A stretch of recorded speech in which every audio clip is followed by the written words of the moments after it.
ইতিহাসের সবচেয়ে গোপন মানুষ। তিনি এমন একজন ব্যক্তি যার কাছে গোপন ও বিপজ্জনক জ্ঞান রয়েছে।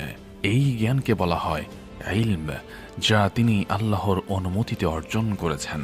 তিনি অতীত ও ভবিষ্যতের জ্ঞান রাখেন। সময় ও স্থানের সীমা ছাড়িয়ে যেতে পারেন, সময় ভ্রমণ করতে পারেন এবং প্রতিটি যুগে চিহ্ন রেখে যেতে পারেন। তাঁর দায়িত্বগুলো সাধারণ নয়, বরং অদ্ভুত। এই দায়িত্ব কিয়ামত পর্যন্ত চলবে। তাকে কুরআনে উল্লেখ করা হয়েছে। আল্লাহর অনুমতিতে তিনি বিশ্বের বিভিন্ন স্থানে হাজির হন এবং মানুষকে সাহায্য করেন। তিনি অন্য কারো রূপে ধারণ করে মানুষের সামনে উপস্থিত হতে পারেন একটি অজানা মুখ নিয়ে।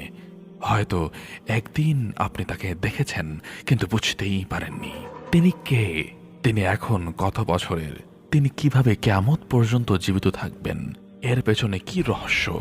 তিনি কি একজন নবী, ফেরেশতা নাকি ভিন্ন কিছু? এইসব প্রশ্নের উত্তর খোঁজার জন্য প্রস্তুত হন। প্রিয় শ্রোতা বন্ধুরা, আসসালামু আলাইকুম ওয়া রাহমাতুল্লাহি ওয়া বারাকাতুহু। আজকের এই বিশেষ পর্বে আপনাদের সবাইকে জানাচ্ছি আন্তরিক মোবারকবাদ ও অভিনন্দন। আসুন রহস্যময় জীবনকে আবিষ্কার করি আল খিদিরের। আবারও আমি আপনাদের সামনে একটি চমকপ্রদ কাহিনী নিয়ে এসেছি। আমার এই চ্যানেলটি সাবস্ক্রাইব করতে এবং ভিডিওটি লাইক করতে ভুলবেন না।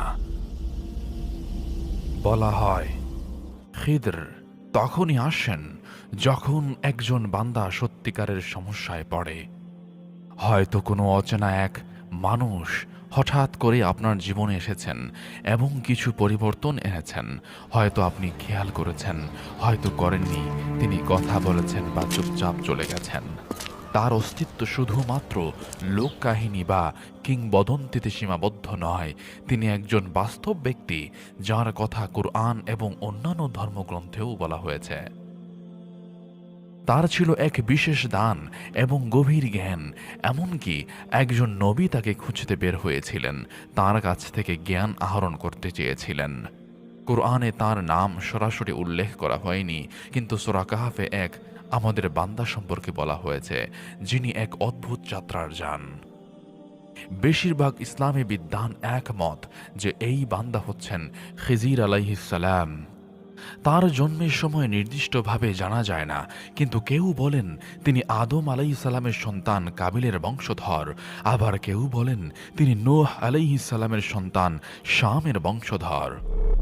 আরও এক কাহিনীতে বলা হয় খিজির আলাইহিস সালাম ও দুলকারনাইন আলাইহিস সালাম ছিলেন চাচাতো ভাই।